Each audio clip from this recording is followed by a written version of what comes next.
नमस्कार दोस्तों, स्वागत है आप सभी का ज्ञानी गुरुजी के YouTube चैनल पे। और दोस्तों, मैं हूं मान सिंह और आप सभी को आज मैं लेकर आया हूं सूरत का विभाजन और मार्ले मिंटो सुधार अधिनियम के बारे में।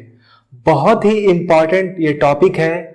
आधुनिक भारत का ये टॉपिक परीक्षा में जरूर पूछा जाता है और बहुत सारी यहाँ पर क्रिटिकल बातें हैं जो आपको जानने के लिए जरूरी हैं। तो आइए दोस्तों, शुरू करते हैं आज के टॉपिक के बारे में।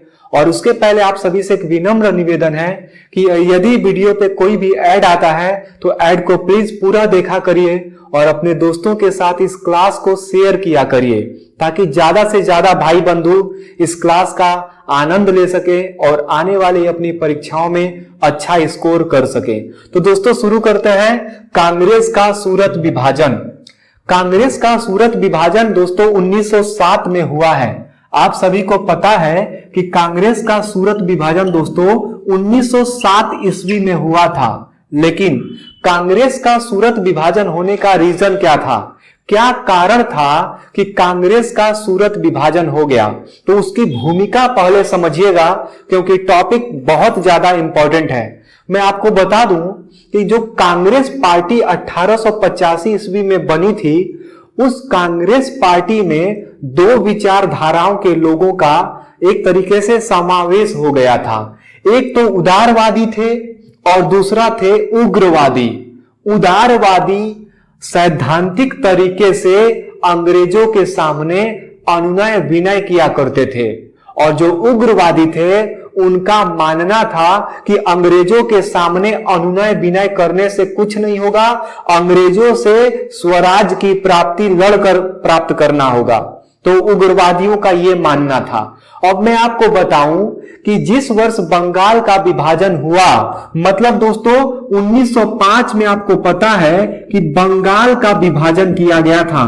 पिछले वाले क्लास में हम लोगों ने पढ़ा था कि बंगाल का विभाजन दोस्तों 1905 में हुआ था और बंगाल का विभाजन लॉर्ड कर्जन के शासनकाल में किया गया था। तो जब बंगाल का विभाजन हुआ था तो उस दौरान मैंने आपको कहा था कि स्वदेशी एवं बहिष्कार आंदोलन की शुरुआत हुई थी। स्वदेशी एवं बहिष्कार आंदोलन बंगाल में बहुत तेज गति से चल रहा था और लोगों का समर्थन इस आंदोलन को मिल रहा था। जिस वर्ष बंगाल का विभाजन हुआ उसी वर्ष कांग्रेस का बनारस अधिवेशन होता है। अब इसको समझते चलिएगा। बनारस अधिवेशन कब हुआ है दोस्तों, तो 1905 में। कांग्रेस प्रत्येक वर्ष अपना एक अधिवेशन करती थी अलग अलग जगहों पर। तो कांग्रेस का बनारस अधिवेशन 1905 में होता है और इस अधिवेशन का अध्यक्षता करते हैं गोपाल कृष्ण गोखले। तो दोस्तों, अध्यक्ष कौन बनते हैं, तो बनते हैं गोपाल कृष्ण गोखले। गोपाल कृष्ण गोखले इसके अध्यक्ष बनते हैं। इसी वर्ष बंगाल विभाजन हुआ था। तो गोपाल कृष्ण गोखले साहब जब इसके अध्यक्ष बनते हैं तो यहां पर उग्रवादी जो नेता थे, मतलब बाल गंगाधर तिलक जो थे, लाला लाजपत राय जो थे, इन लोगों का मानना था कि 1905 के इस अधिवेशन में अंग्रेजों का खुल करके आलोचना किया जाए और स्वदेशी एवं बहिष्कार आंदोलन का खुल करके समर्थन किया जाए। और जो स्वदेशी एवं बहिष्कार आंदोलन केवल बंगाल में चल रहा है, उस स्वदेशी एवं बहिष्कार आंदोलन को पूरे भारत में चलाया जाए और जितनी सरकारी संस्था है, जितना गैर संस्कारी संस्था है, सभी के सभी संस्थाओं को इस आंदोलन में सम्मिलित कर लिया जाए। ये किसका मानना था, तो उग्रवादी नेताओं का मानना था, लाला लाजपत राय का मानना था, बाल गंगाधर तिलक का मानना था। लेकिन जो उदारवादी नेता थे उनका मानना था कि बंगाल विभाजन तो बंगाल में हुआ है, तो स्वदेशी आंदोलन को केवल बंगाल में सैद्धांतिक तरीके से चलाया जाना चाहिए। शैक्षणिक संस्थानों को स्वदेशी आंदोलन में नहीं मिलाया जाना चाहिए। ये उदारवादी नेताओं का मानना था। अब आगे समझते चलिएगा। तो इस बनारस अधिवेशन में उदारवादी नेता और उग्रवादी नेताओं के बीच में थोड़ा सा अनबन हो गया। लेकिन इस अनबन को शांत करने के लिए गोपाल कृष्ण गोखले ने बनारस के अधिवेशन में 2 प्रस्ताव पारित किए। पहला प्रस्ताव इन्होंने पारित किया कि हम लॉर्ड कर्जन की प्रतिक्रियावादी नीतियों का विरोध करते हैं। यह पहला प्रस्ताव था दोस्तों। पहला प्रस्ताव अगर बोला जाए तो क्या था, तो लॉर्ड कर्जन जो उस समय का वायसराय था, लॉर्ड कर्जन, तो लॉर्ड कर्जन की नीतियों का विरोध किया गया। और दूसरा प्रस्ताव क्या पास किया गया, तो दूसरा प्रस्ताव पास यह किया गया कि हम स्वदेशी एवं बहिष्कार आंदोलन का समर्थन करते हैं। ये 2 प्रस्ताव पारित कर दिए गए। अब जब ये दोनों प्रस्ताव पारित हो गया तो कांग्रेस पार्टी के अंदर जो उदारवादी नेता और जो उग्रवादी नेताओं के बीच में थोड़ा तलखियां था, वो थोड़ा कम हो गया इस अधिवेशन में। अब ठीक इसके अगले वर्ष एक अधिवेशन होगा दोस्तों। अगला वर्ष कांग्रेस का अधिवेशन आयोजित होना था कोलकाता में। बातें बहुत ध्यान से समझिएगा, यहां से आपके परीक्षा में प्रश्न बनता रहता है। अगले वर्ष जो था कांग्रेस का अधिवेशन आयोजित होना था कलकत्ता में। उस समय कलकत्ता ही कहा जाता था। तो वर्ष दोस्तों 1906 कांग्रेस का अधिवेशन आयोजित हुआ कलकत्ता में 1906 में। याद रखे रहिएगा। जो दोस्तों उदारवादी नेता थे, उदारवादी नेता जो थे, ये उदारवादी नेता चाहते थे सब कि इस अधिवेशन की अध्यक्षता, इस अधिवेशन का अध्यक्षता कौन करे, तो इस अधिवेशन का अध्यक्षता करें रास बिहारी बोस। रास बिहारी बोस को ये लोग अध्यक्ष बनाना चाहते थे। कौन? उदारवादी नेता। लेकिन जो उग्रवादी नेता थे, तो उग्रवादी नेता चाहते थे कि बाल गंगाधर तिलक बने, बाल गंगाधर तिलक अध्यक्ष बने, या तो अध्यक्ष लाला लाजपत राय को बनाया जाए, लाला लाजपत राय को अध्यक्ष बनाया जाए। क्यों चाहते थे भाई? तो उग्रवादी नेता चाहते थे कि यदि बाल गंगाधर तिलक अध्यक्ष बनते हैं या लाला लाजपत राय अध्यक्ष बनते हैं तो 100% जो हम लोग प्रस्ताव पारित करवाना चाहते हैं वो प्रस्ताव पारित हो जाएगा। तो दोनों में देखिए अब विवाद हो रहा है। उदारवादी नेता चाहते हैं कि रास बिहारी बोस को अध्यक्ष बनाया जाए कोलकाता अधिवेशन का, और उग्रवादी नेता चाहते हैं कि या तो बाल गंगाधर तिलक बने और या तो लाला लाजपत राय बने। तो बीच का रास्ता निकाला गया और कलकत्ता अधिवेशन का अध्यक्षता कौन करता है? तो अध्यक्षता करेंगे दादा भाई नौरोजी। तो दादा भाई नौरोजी को कोलकाता अधिवेशन का अध्यक्ष बना दिया गया। और जैसे ही यह अध्यक्ष बने तो इन्होंने सोचा कि उदारवादियों और उग्रवादियों के बीच में जो बहुत तीखी बहस हो रही है, इस बहस को कम किया जाए, इस बहस को खत्म किया जाए। तो यहां पर दादा भाई नौरोजी ने दोस्तों स्वराज शब्द का प्रयोग किया और यहां पर स्वदेशी एवं बहिष्कार आंदोलन को तेजी से चलाने के लिए प्रस्ताव पास कर दिया।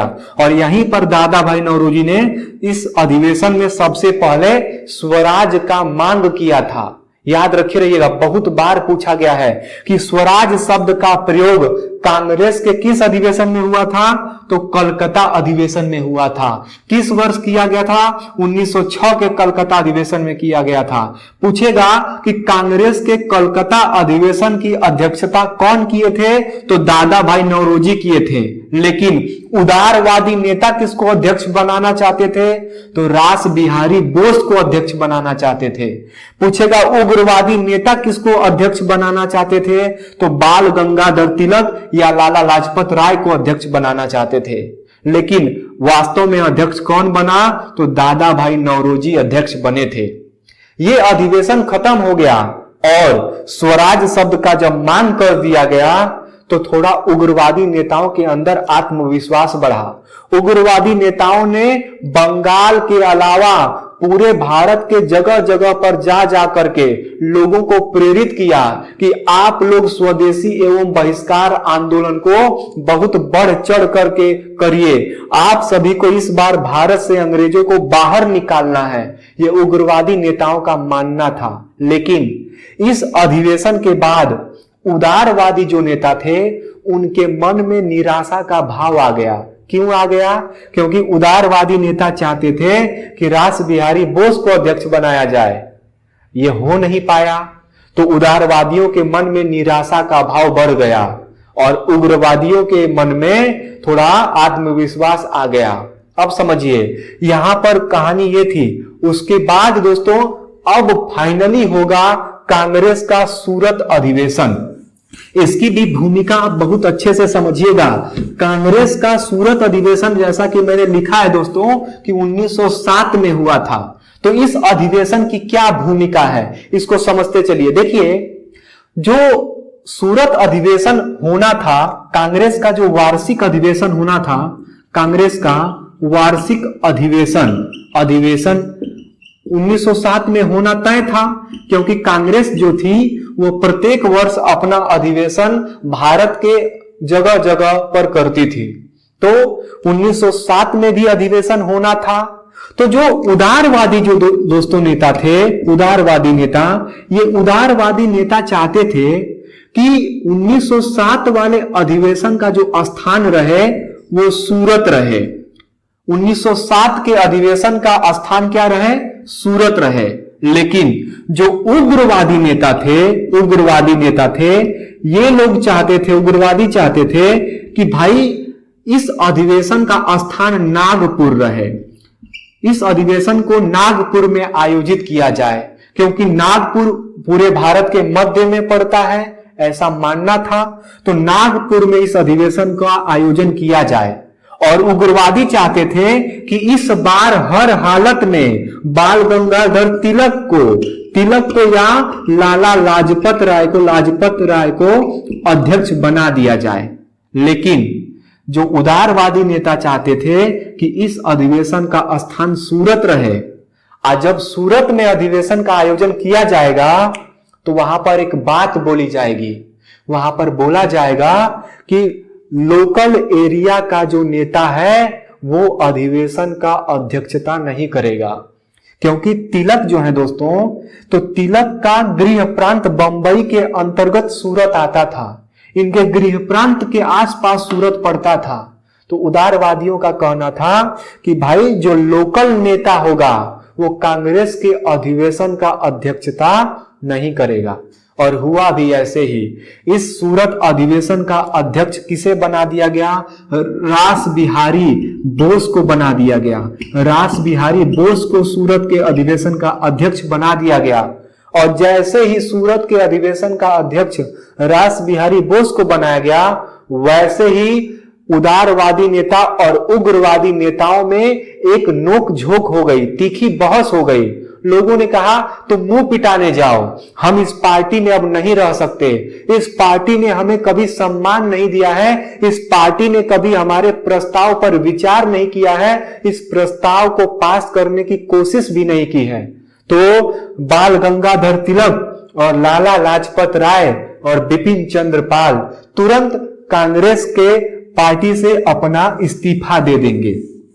और जो यहां पर कांग्रेस है दोस्तों, यह दो खेमों में बंट जाएगी। कांग्रेस जो थी दोस्तों, यहां पर कांग्रेस जो है वह दो खेमों में बंट जाएगी। एक तो बन जाएगा दोस्तों गरम दल बन जाएगा और दूसरा बन जाएगा नरम दल बन जाएगा। और दो दलों में बंट जाएगी कांग्रेस। और उदारवादी और उग्रवादियों के बीच में एक बहुत बड़ी दूरी बन जाएगी। और उस दूरी का परिणाम आपको क्या देखने को मिलेगा? तो उस दूरी का फायदा उठाया अंग्रेजों ने। अंग्रेजों ने क्या किया? अंग्रेज तो यही चाहते भी थे कि कब कांग्रेस दो खेमों में बंट जाए, ताकि हम लोग जो गरम दल के नेता हैं इनके ऊपर कठोर कार्रवाई करें। अब ध्यान देते चलिएगा, वो चाहते थे कि तिलक अकेले पड़ जाएं, लाला लाजपत राय अकेले पड़ जाएं। ये लोग अकेले पड़ेंगे तो हम लोग इनके ऊपर दमनात्मक कार्रवाई करेंगे, ये अंग्रेज चाहते थे। और हुआ भी ऐसे ही। 1907 के बाद उग्रवादी नेता और उदारवादी नेताओं के बीच में दूरी बढ़ती चली गई और आगे इस दूरी का फायदा अंग्रेजों ने उठाया। अंग्रेजों ने क्या किया दोस्तों, इस मौके का फायदा उठा करके तुरंत 1907 से 1911 के बीच में भारत में कई सारे अपने अधिनियम प्रस्तुत किए। जैसे अगर मैं बात करूं दोस्तों तो आया था 1907 में राजद्रोह सभा अधिनियम। राजद्रोह सभा अधिनियम आया। कब आया दोस्तों, तो 1907 में आया। अंग्रेजों ने भारतीय समाचार पत्र अधिनियम लाया और ये लाया 1908 में। इसी तरीके से भारतीय प्रेस अधिनियम 1910 में आया। कई सारे अधिनियम अंग्रेजों ने भारतीयों के ऊपर लाद दिया ताकि भारतीयों के ऊपर दमनात्मक कार्रवाई की जाए। इसी समय तिलक के ऊपर एक मुकदमा चलेगा। अब एक घटना के बारे में मैं बता रहा हूं। सूरत का विभाजन खत्म हुआ। अब एक घटना के बारे में समझिए। 1908 का समय था दोस्तों और 1908 में बाल गंगाधर तिलक के ऊपर एक मुकदमा लगा दिया गया। तो हुआ क्या था, तो उसको समझिएगा।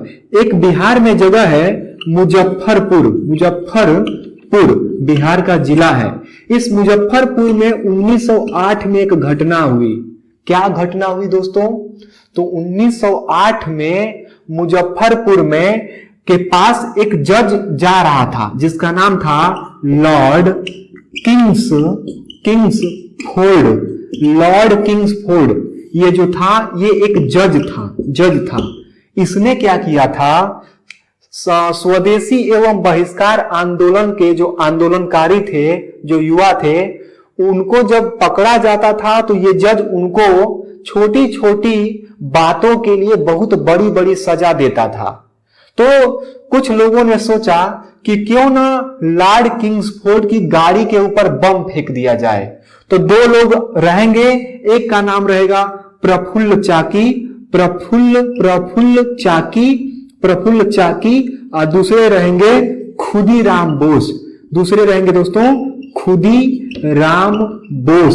इन दोनों ने प्लान बनाया कि लॉर्ड किंग्सफोर्ड का हत्या करना है, उसकी गाड़ी के ऊपर बम फेंकना है। तो मुजफ्फरपुर में इस घटना को अंजाम देने का प्लान कर लिया गया। जब इन दोनों ने बम तैयार कर लिया तो ये दोनों लोग इसकी गाड़ी के ऊपर बम फेंके, लेकिन संयोग से ये बच गया और वहां पर 2 यूरोपीय महिलाओं की मृत्यु हो गई। जो 2 यूरोपीय महिलाएं थी, निर्दोष महिलाएं थी, उनकी मृत्यु हो गई। तो इस मृत्यु के बाद, 2 महिलाओं की मृत्यु के बाद प्रफुल्ल चाकी को बहुत बुरा लगा और इन्होंने बाद में कुछ समय के बाद ही आत्महत्या कर लिया और अंग्रेजों ने खुदीराम बोस को पकड़ के फांसी दे दिया।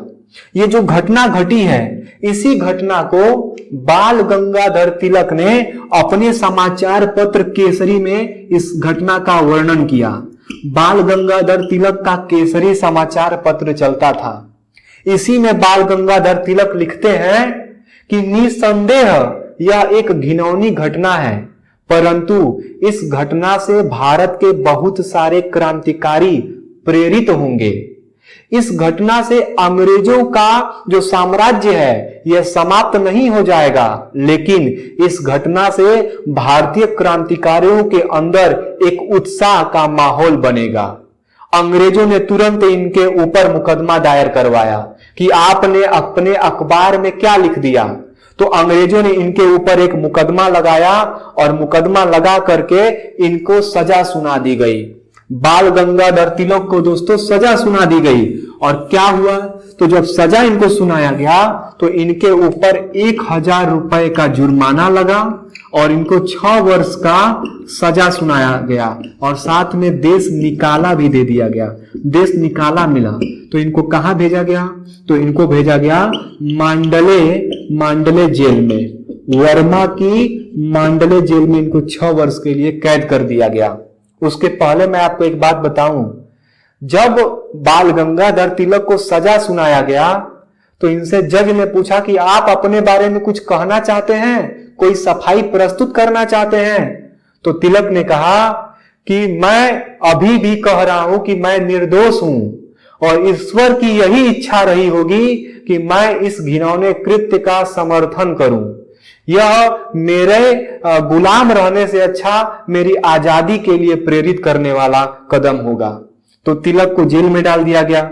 इधर पूरे के पूरे जो उदारवादी नेता हैं ये तो अपना मगन थे, इनको तो लग रहा था कि उग्रवादी गए हैं तो जाओ अपना मैटर देखो समझो, और इसी तरीके से कांग्रेस का सूरत विभाजन हो गया।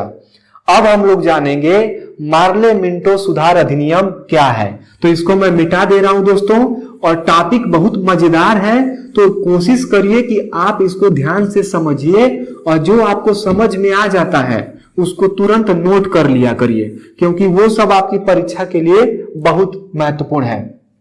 तो अब हम लोग पढ़ेंगे मार्ले मिंटो सुधार अधिनियम। देखिए मार्ले मिंटो सुधार अधिनियम दोस्तों 1909 में आया था।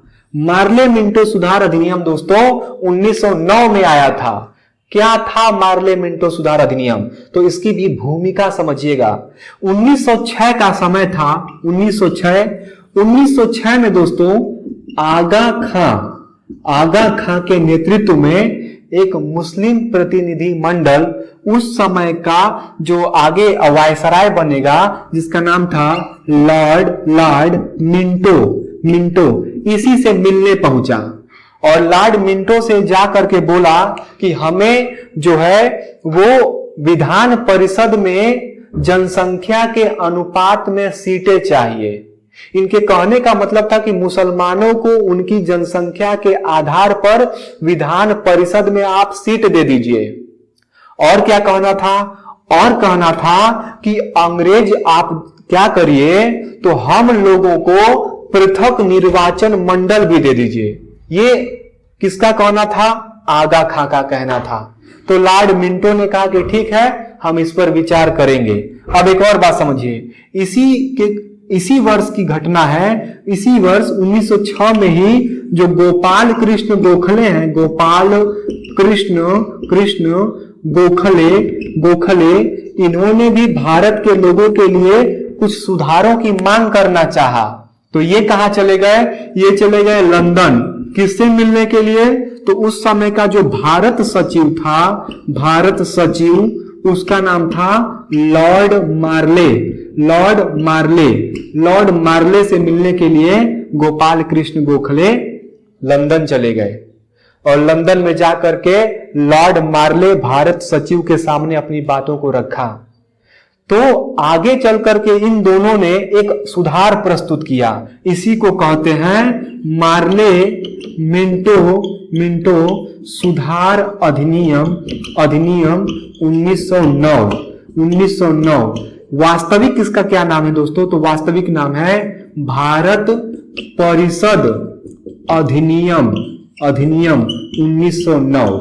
इसे भारत परिषद अधिनियम 1909 कहा जाता है, याद रखे रहिएगा। इसमें क्या व्यवस्था किया गया? तो इस अधिनियम में मुसलमानों के लिए जनसंख्या के आधार पर जनसंख्या के अनुपात में सीटें दे दिया गया। मुसलमानों के लिए पृथक निर्वाचक मंडल का व्यवस्था कर दिया गया। आप समझ रहे हो? आप ये समझ रहे हो भाई कि मुसलमानों को हिंदुओं से अलग किया जा रहा है। भारत में सांप्रदायिक बीज बोया जा रहा है अंग्रेजों के द्वारा, क्योंकि इस अधिनियम में मुसलमानों के लिए अलग निर्वाचक मंडल, ज्यादा सीट, सब कुछ दे दिया गया। बोला गया कि भाई अब हम लोग क्या करेंगे कि जो वायसराय होता है तो वायसराय की कार्यकारिणी परिषद में भी एक लोगों को नियुक्त करेंगे। तो मैं थोड़ा सा लिख देता हूं, पूछा जाएगा कि भाई मार्ले मिंटो सुधार अधिनियम में भारतीयों को क्या क्या मिला। तो इसमें भारतीयों को जो मिला वो देख लीजिए। मुसलमानों को अलग निर्वाचक मंडल प्राप्त हो गया। इनका निर्वाचक अलग से होगा और वो निर्वाचक अप्रत्यक्ष था, ये ध्यान दे लीजिएगा। और बाद में क्या मिला? तो बोला गया कि जो विधान परिषद है, इस विधान परिषद में अधिक सीट मिलेगी, मतलब जनसंख्या के अनुपात में अधिक सीट दी जाएगी, ये बोल दिया गया। फिर बोला गया कि जो वायसराय है दोस्तों, तो वायसराय की कार्यकारिणी परिषद में एक भारतीय सदस्य को नियुक्त किया जाएगा। एक भारतीय सदस्य को नियुक्त किया जाएगा, ये बोल दिया गया। तो ये भी यहां पर जान लीजिए कि वायसराय की कार्यकारिणी परिषद में नियुक्त होने वाले प्रथम भारतीय का नाम है सत्येंद्र सिन्हा। वायसराय की कार्यकारिणी परिषद में नियुक्त होने वाले प्रथम भारतीय हैं सत्येंद्र सिन्हा, प्रथम भारतीय हैं। याद रखे रहिएगा, बहुत इंपॉर्टेंट है, परीक्षा में पूछा जाता है। तो क्या क्या पूछा जाएगा, तो मार्ले मिंटो सुधार अधिनियम कब आया था? 1909 में आया था। पूछा जाएगा मुसलमानों को पृथक निर्वाचक मंडल का अधिकार किस अधिनियम में मिला है? तो मार्ले मिंटो सुधार अधिनियम 1909 में मिला है। पूछा जाएगा कि वायसराय की कार्यकारिणी परिषद में एक भारतीय सदस्य का नियुक्ति किस अधिनियम के तहत होता था? तो मार्ले मिंटो सुधार अधिनियम 1909 के तहत होता था। पूछा जाएगा कि बताइए मुसलमानों को जनसंख्या के अनुपात में सीटें दी गई हैं, ये किस अधिनियम में अंग्रेजों ने किया? तो 1909 के मार्ले मिंटो सुधार अधिनियम में किया। तो मोस्ट इंपॉर्टेंट ये क्लास थी दोस्तों, आप सभी इस मैटर को, इस डाटा को याद रखे रहिएगा। और फिर मैं एक बार आपसे कह दूं कि प्रतिदिन आपको मॉडर्न हिस्ट्री की क्लास रेगुलर मिलेगी और मैं कोशिश करूंगा कि बहुत बेहतर कंटेंट, बहुत बेहतर डाटा आप तक पहुंचाऊं। तो अगर आपको क्लास अच्छी लगी है तो प्लीज दोस्तों क्लास को लाइक कर दीजिएगा, चैनल को सब्सक्राइब कर लीजिएगा और अपने दोस्तों के साथ भी इस चैनल को शेयर कर दीजिए ताकि ज्यादा से ज्यादा भाई बंधु यहां पर जुड़ पाएं। और मैं एक बार और विनती कर रहा हूं कि प्लीज दोस्तों, अगर इस वीडियो पे कोई भी ऐड आता है तो प्लीज ऐड को पूरा देखा करिए।